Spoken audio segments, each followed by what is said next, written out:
My husband financially ruined me in court over a stupid kiss on a night out. I believe the adage, keep your friends close and your enemies closer applies to me because you never know what your enemies are planning. I was betrayed by someone I thought was a friend, and I've never been the same since. I'm not doing well right now, and I don't have any friends, so I want to share this story with everyone. My name is Chloe and I'm 26 years old. My husband, or should I say ex-husband now, Alex, is 28 years old. I believe I should begin telling the story at the beginning of my life. I come from a poor family, and that is it. We're a family of 4. And I have one younger sister, Sophia, who is 20 years old. There were so many difficulties growing up, especially in my early years. Sophia was born when I was 6 years old. But the crazy part is that she does not belong to my father. My mother was a street food vendor. I'm not sure if there's a better term for it, but she sold junk, such as hot dogs and the like, in this cart she dragged down the street. My father, on the other hand, worked as a janitor, so as you can imagine, they didn't make much money. This is why I said our family was poor. So you can imagine my father's shock when he found out she was pregnant. I was only 5 years old when I heard them shout. They say that children forget things when they are young, but this is not the case for me because I remember everything. I remember what she told him and how it all happened. Okay, it's a little hazy, but the common saying is that it was a silly mistake. She refused to give up the baby because she believed she would be special and change our lives.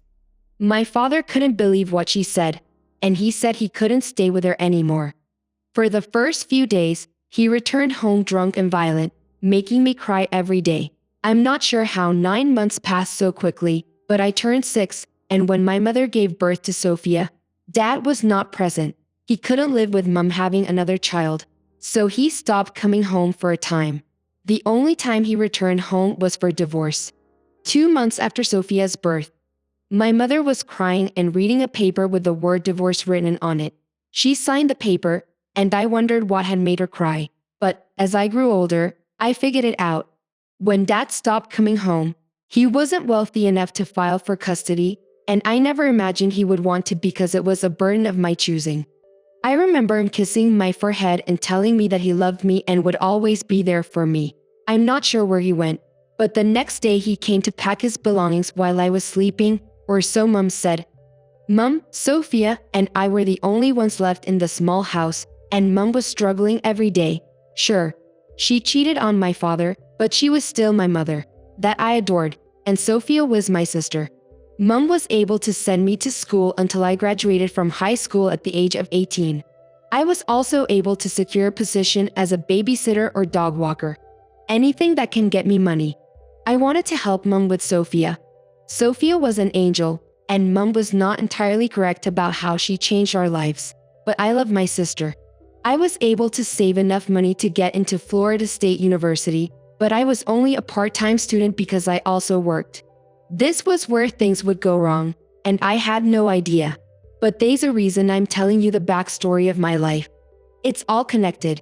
I was a people pleaser because I would do anything to make people happy with me, so they would give me extra tips when I finished.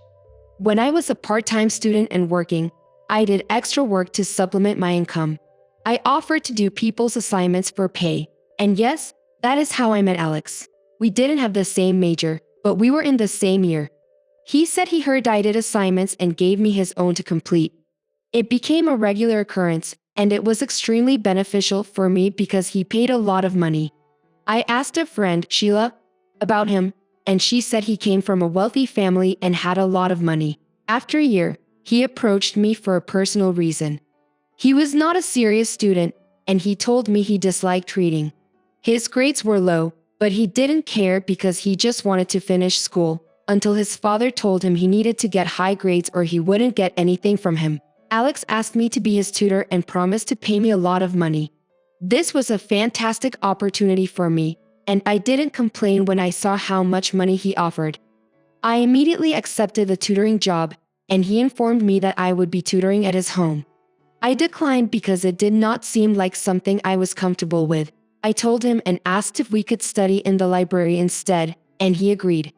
We got to work almost immediately, and even though we had different majors, they were closely related, so tutoring him was not difficult.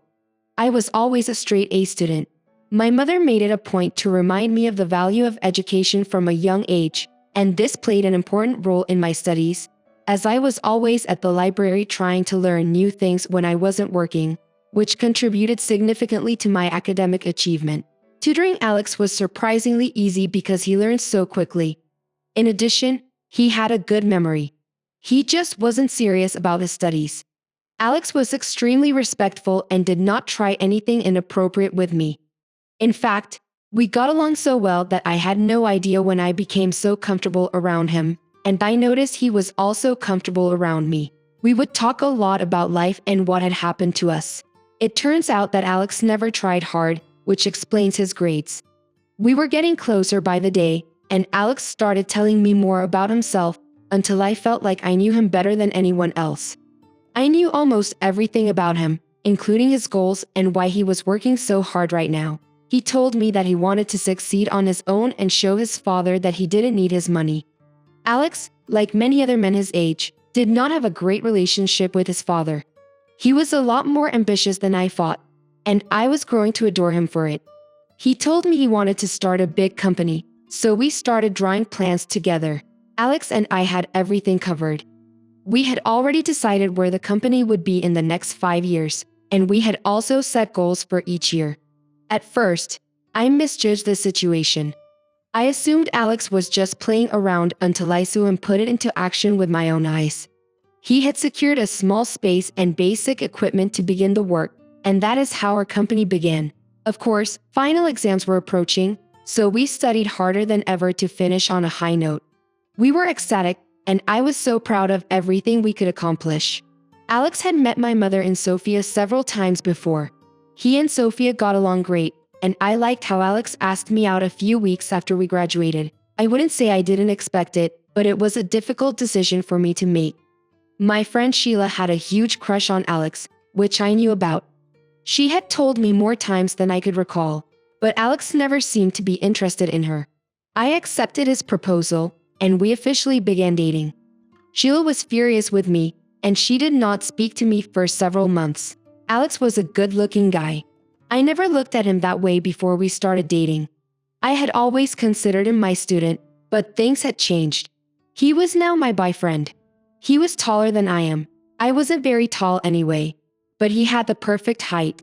He always looked good, and I assumed it was because he dressed well. It turned out that he could dress, smell, and walk perfectly. I'd never been a romantic, but I knew women would do anything to be with Alex. Alex had a friend, Frank, who studied law and became the company's attorney. Also, Alex's personal attorney. Frank was an excellent lawyer and a close friend to Alex. They had very similar backgrounds, so they got along great. I knew very little about Frank and didn't care to learn more. We didn't see each other very often, only when we had a meeting where he needed to participate. However, Alex and Frank spent a lot of time together. After a year, Alex asked me to be his wife. It was a small surprise for a few friends, my mother and sister, but it worked. I agreed, and within a year we were married. Our company was doing well for itself and was beginning to gain a reputation. Aside from being official partners, we were now married, and everything was looking good. We both understood our roles in making things work and executed them flawlessly. 3 years later, our company had already exceeded all of our expectations, thanks largely to Alex's efforts.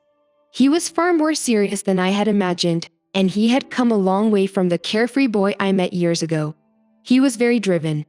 He really wanted to show his father that he could do a lot better without him, and he was proving himself correct. And as his partner, I can attest to this. Our marital life was normal. Nothing unusual ever occurred. We had a very average marriage. Nothing exciting ever occurred, but we never argued. And that gave me great peace. We would always talk and go on date nights, but other than that, our marriage was very simple. We hadn't put much effort into having a baby yet. And I believe that sat well with us, because at the rate we both worked, having a baby at that time would be inconvenient. There was always an end-of-year event to celebrate the company's success. We didn't always do the same things. The first year involved an official party. The second was a camping trip, and last year it was scheduled to be a beach party. However, It was changed to a weekend hangout in a cabin. Our company had a little over 40 employees, so it could work. We rented 3 cabins uptown for ourselves, and everything was going well until that point. The night before we left, Alex told me that he would have preferred if we had just had the beach party. But since everyone else wanted it, he had to go with it. Our company had many young employees, the majority of whom were single, though a few of us were already married. Out of the 40 of us, only 35 showed up. Some were unable to do so for various reasons. But, as in previous years, Frank was present. Frank is definitely in his late 20s. He is dark-skinned and taller than Alex. He has a good build and a good overall appearance. His voice also gives him presence. Our employees present were mostly recent graduates from colleges and universities, with a few still in their final years. We prioritize hiring younger people and sued. Almost all of our employees were young, like Alex and me. During our hangout, we played a variety of games, including board games, console games, and group games, and everyone chose what they enjoyed and participated. Growing up, I was never a partygoer. When my friends were at parties, I would always read books. The first party I went to was one hosted by our company.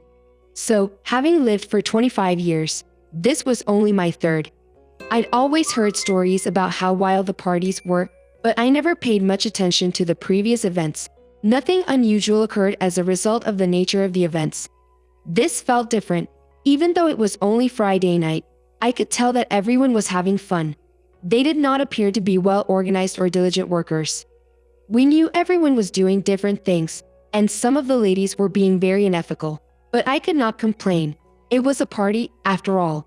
Friday night went by very slowly for me. It was all about partying and dancing.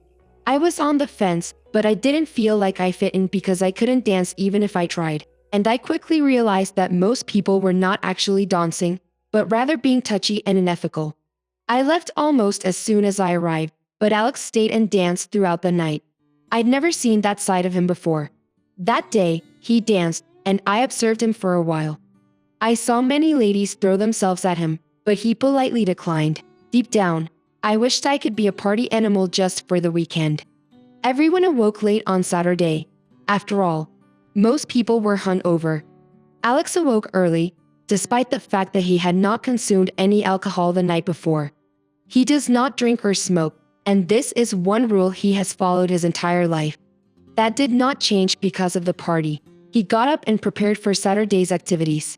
Saturday was a fun day for others, but it was the day that ended my marriage and my life. It began early for me, but late for nearly everyone else. I prepared breakfast for Alex and me, and we reviewed some basic routines as we prepared for the rest of the day. It was noon, and we all went hiking for about 3 hours. By the time we got back, we had freshened up and prepared for the evening barbecue, which turned into our game night. That was the primary event of the hangout. Every board game I could think of was available, and I was an excellent board gamer. After a few wins, I moved on to the group games. There were numerous games being played, but I settled on a group of 10 people. Alex was not in that group, but Frank was. I was unaware of the game to be played, and once it began, I wanted to leave. It was truth or dare. I was torn between staying and leaving, but I chose to stay because I had lived a mediocre life, so no truth could be embarrassing. And I thought no one would dare me to do something out of line as they knew my position and marriage status. Anyway, the game started out soft. Some pretty basic things were asked until someone dared to take off his shirt. And he did. I knew things were only going to get heated from then on. Some dirty dares passed around until it was my turn. I was to dare someone and I dared her to take off her shirt, which she did without hesitation. I honestly thought she wasn't going to turns passed around till it was her turn and she dared me to kiss Frank. Now everyone had some dare. While I took a shot for the first time I was dared. I'm not a heavy drinker, and I had never drank before. Up until that point, I don't know if it was the drink I took, but I was definitely feeling more hyped than ever when I heard the dare. I thought about it for a few minutes. I knew as much as this was a party, this was a work party, and though Alex was not here, there was a huge probability of him finding out. I wasn't able to make up my mind, and so I had to take another shot. After the second shot, I was definitely drunk. I couldn't think straight anymore. And no matter how hard I tried to control my body, it was difficult. By the time the game had gone round again and it was right before my turn was Silas' turn. Silas was a company employee and a college student. He was in his finals at the time, and before I knew what was happening, Silas was to dare Frank, and he dared him to kiss me. Now, Frank had a lot to drink, too, and was definitely already feeling it. Frank made his way to me while I just started looking lost. Before I knew what was happening, Frank's lips were all over mine. Everything got so dizzy, and I passed out after that. I saw Alex in the distance running over to me where I was before I passed out. I did not know what happened, but I woke up the next morning next to Alex in our room. I asked him, but he wouldn't talk much to me. Sunday's event went by without me because I stayed in the room. I had remembered what happened between myself and Frank, and I was not only embarrassed. I also suspected that Alex saw us. And this made me scared. And Alex was someone who didn't like to open up much when something happened.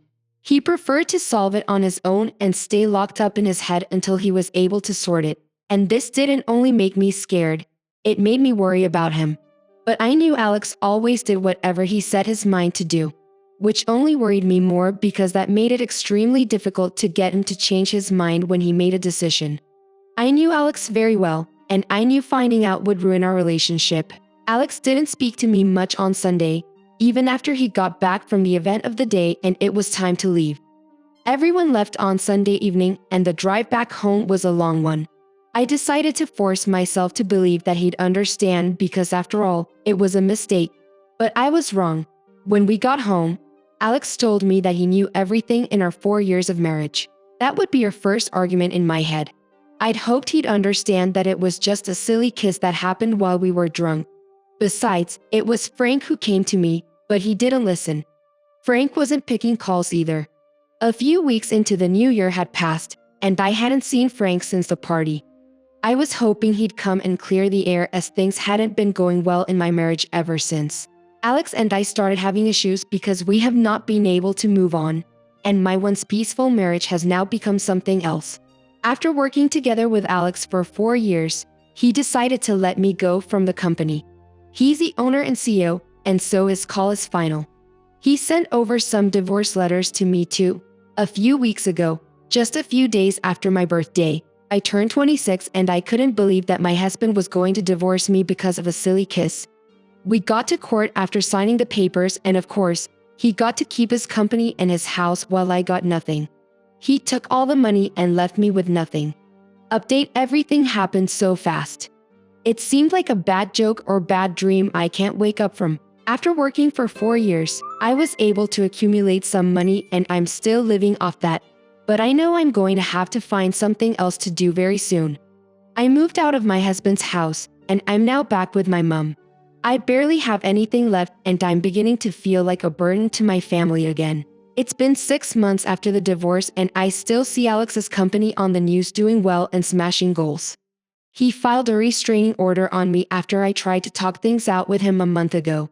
I haven't gotten any new jobs since I left that one. And I have also not been able to reach Frank ever since. I still love Alex so much and I really want to get back with him, but I know that's like a dream that had not come true. I regret my actions and I wished I didn't even leave the room that Saturday. Alex, if you're reading this, I'm sorry. And I know that what I did was wrong. I still love you, and I miss you more than anything. I am still struggling to move on.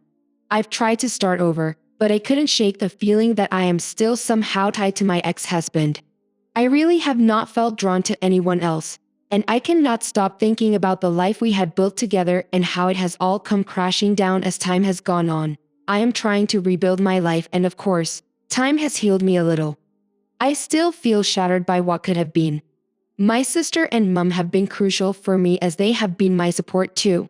Of course, I still feel guilty for the end of what could have been, but I am beginning to come to terms with it. Of course, I'm scared of the uncertainty of the future as I'm still young and the rest of my life is longer than the one I've lived. But don't think I can recover from this anytime soon. Again, Alex, I love you. And it was just a stupid kiss. I really wish we could have worked out and things went differently. I would give anything to have what we had again. And if by a chance you do come across this, Please forgive me. Ladies, don't just kiss people on nights out or because of a dare when you're married or dating. I appreciate each and every one of you who listened to the story today. If you like what you heard, please like and subscribe if you haven't already. Additionally, please leave a comment below reflecting on what happened. Please do not hesitate to contact me if you have a story to tell about your own or another person's situation. Take care.